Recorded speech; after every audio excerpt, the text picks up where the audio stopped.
Today on the channel, I'm going to show you how to play Pour Some Sugar on Me by Leppard.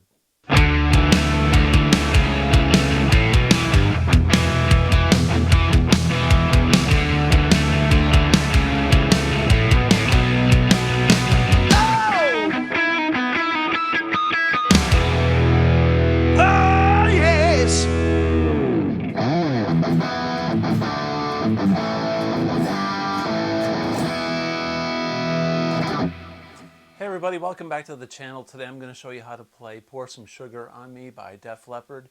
Yeah, this song's overplayed. We've heard it a million times, but it's a great song to learn for many reasons. It's got some cool riffs, it's got some cool music theory in it that I'm going to teach you, and if you're playing in a cover band, you got to play this song. The chicks love it. So, having said that, let's begin. We are in standard tuning. Leppard tuned to standard on this album. And I think pretty much throughout their career they were standard. I think that's a Mutt Lange thing, but who knows? Unless I interviewed Mutt Lange, I guess I would never know. Okay, so this song is in E major or C sharp minor. If you recently saw my video on how to play 18 in Life, I discussed the same thing where E major is the relative major to C sharp minor. It's the same key, except they're called different things. It's the same key signature. So an E major scale is the same thing as a C sharp minor scale, okay? So these songs really work well when we intersperse or, connect the minor 6 chord with the 1 chord, which is the tonic. So the tonic chord is the E in this song. The 4 chord is the A, the 5 chord is the B, and the 6 minor is the C sharp. So the 6 minor chord of any major key is your relative minor. So there's a little theory for you, okay? C sharp minor and E major work really well together because you've got your open B and E strings. You can play a lot of open chords.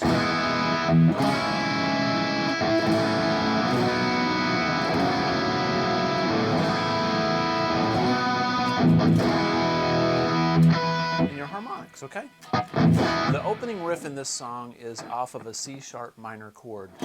So the riff sounds like this.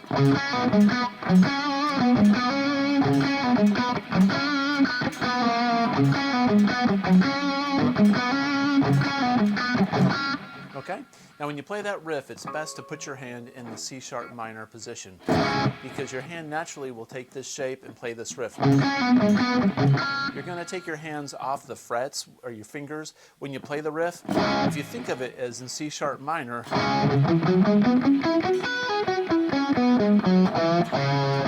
it's a C sharp minor pentatonic right there. Where you go.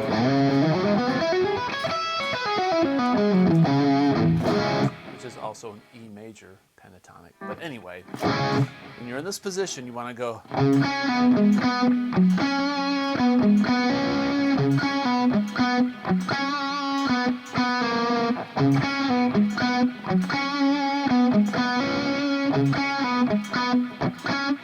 All right, now slowly with the tablature, again it goes.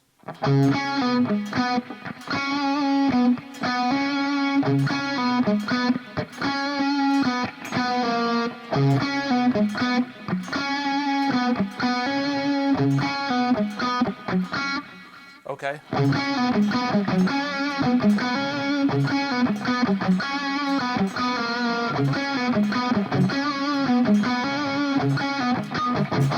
Now there's a lot more to that riff than meets the eye. I'm putting some inflections in these notes, and that makes it musical. So if we just played it sterile and without any inflections, it would sound like.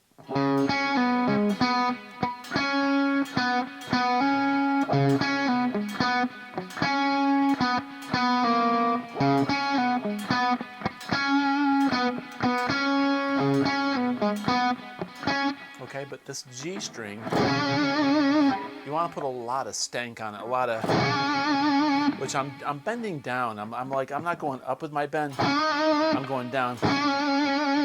It's kind of like up and down a little bit, mostly down, like that. And I'm really digging in with my pick and my thumb. Like I can feel the strings off my thumb every time I hit, especially on the D and the G strings. And you can hit pinch harmonics at will, like that. This note here on the 6th fret on the G string is one you really want to shake. Gives a lot of personality, right?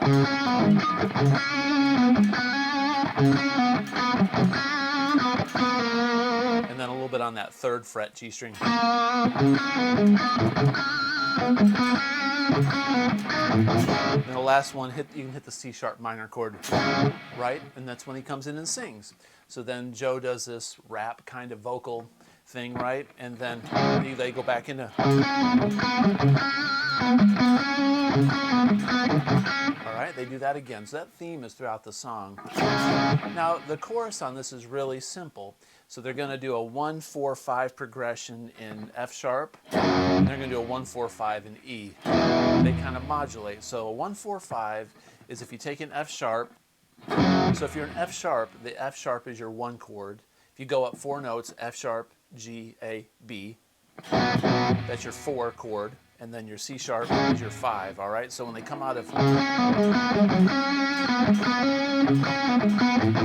do that whole verse there, they go, take the bottle, shake it up. We're gonna go, it's gonna be these 3 chords, so 1, 4, 5. We're gonna go 5 to 4 real quick. Kind of like that.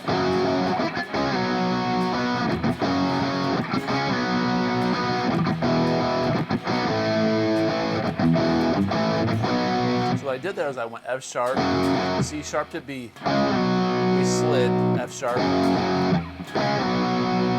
then E, B to A, then E, A, B. That's the whole pre-chorus.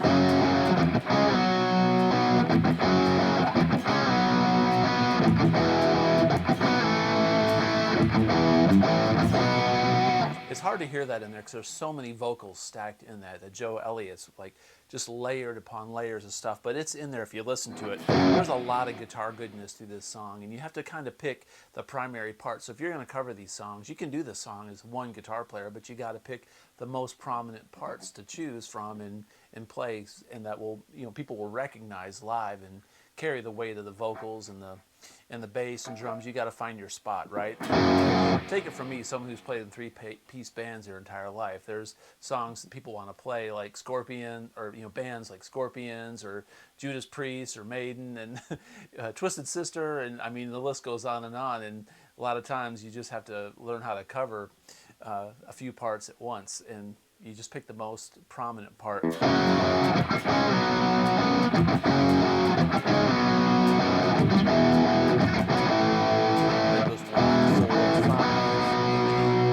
Chorus is easy. It goes. So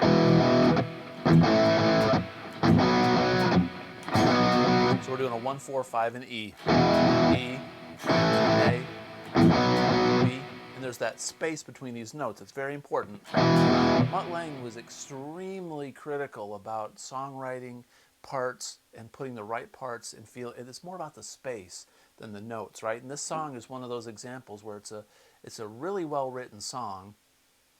There's some cool guitar parts. The performances are great, but it's the songwriting and the spaces that speak the most. If you overplay in this part, it's going to sound wrong and sloppy. So you want to lift your hands off the frets when you're done playing it and palm mute, so there's no noise. If you got a little bit of delay or reverb like I have, it makes it sound even better. Now, you don't want to kill it with reverb and delay, but you want enough in there where it gives ambience and fattens up the sound.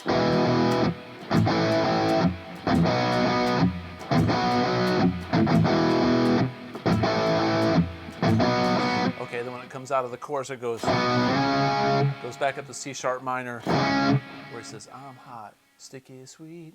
All right, and then it goes back into.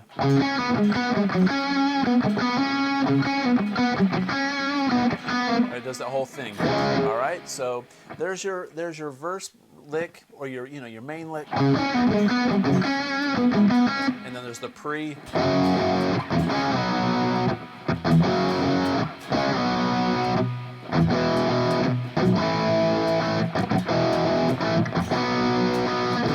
Chorus.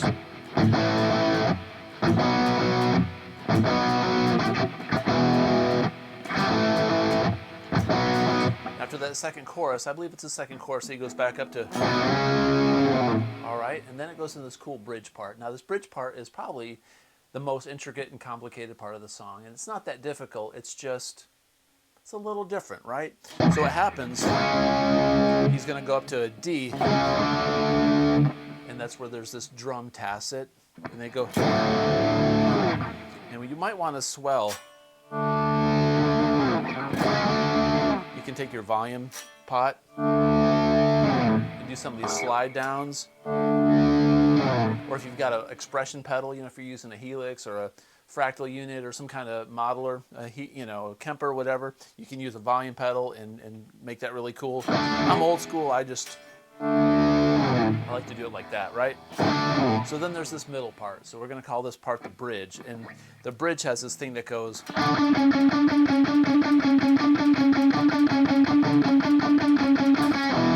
All right, so what's going on there, I don't know if that's Phil or if it's Steve.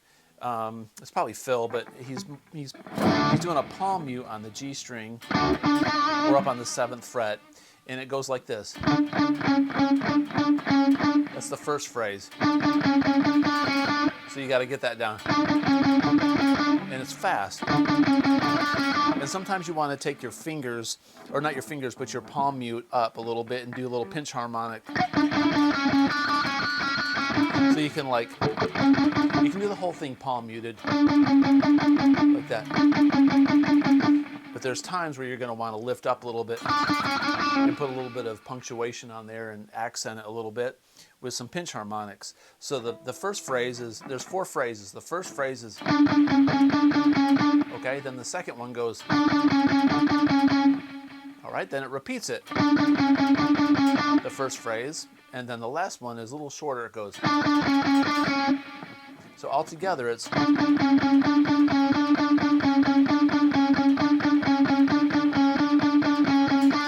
hits an E. Steve's probably hitting this low E, Phil's hitting this high E, and then they go back into the same thing.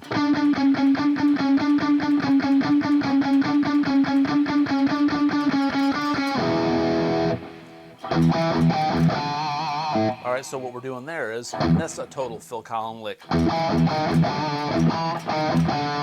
I hit a low E, and then I hit this high E up on the A string on the 7th fret, and then 6, 5. You could do an alternate, you could go, I think on the record they just go. And Phil loves these wide vibratos. He's almost kind of like got a Zakk Wylde thing.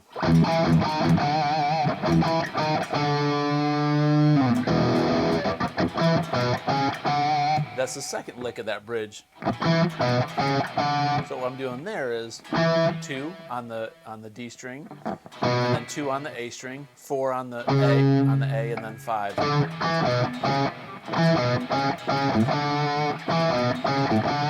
Like that, all right? And then the very last lick in that bridge goes.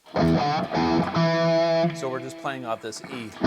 So we're gonna go low E, and then the D on the 5th fret on the A, and we're gonna bend up like a half a step. Like, and then the low E again, and an octave on the 2nd fret on the D. So all those little licks are when he, after the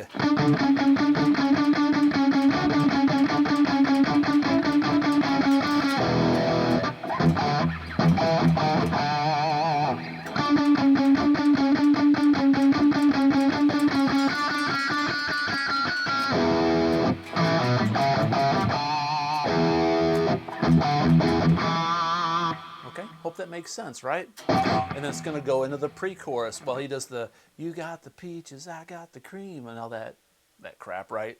And then he goes, you got to get those stabs in there. He's doing low E's. You got to be on time with that with the band. Then it's going to jump into the pre-chorus, just like before.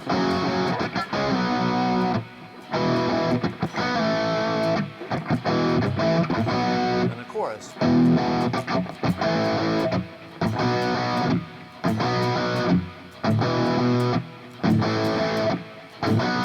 You repeat that ad nauseum, right? They just keep stacking more vocals. And there's There's one really cool lick that I think, it sounds like Steve Clark does. He goes, there's that thing in the end, and then he goes,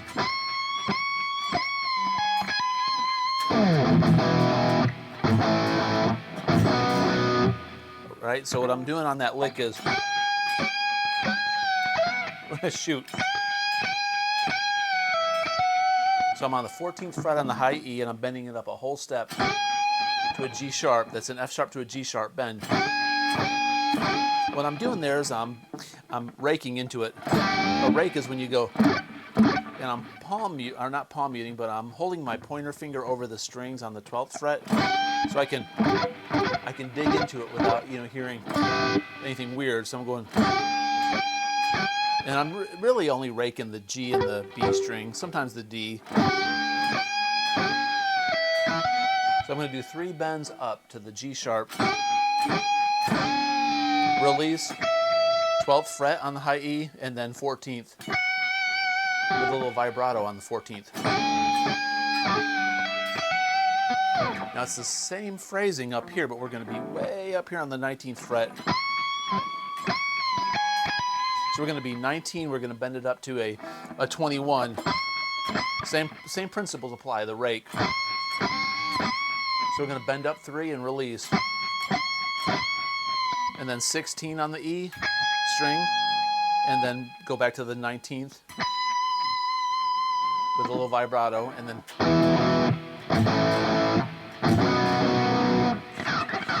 cool.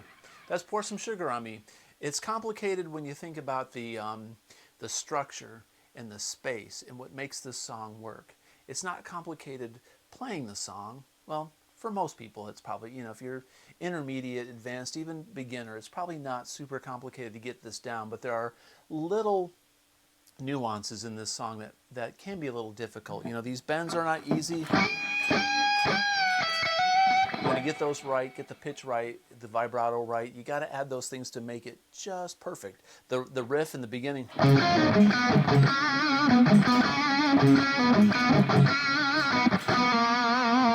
You can't bend this G enough. That just adds. The pinch harmonics, getting that stuff in is important. And even putting vibrato on chords like that. Putting little.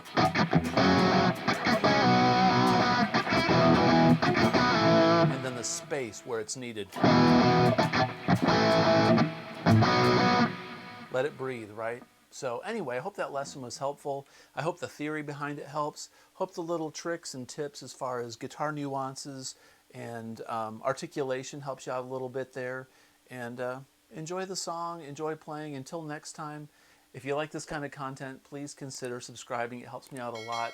I do have a member section of my channel. I never mention it, but if you want to help support the channel, buy me some coffee or something, you can become a member. I think it's as low as $3 a month. That helps out a lot. No pressure. Comment below, and as always, have a great day. Peace out.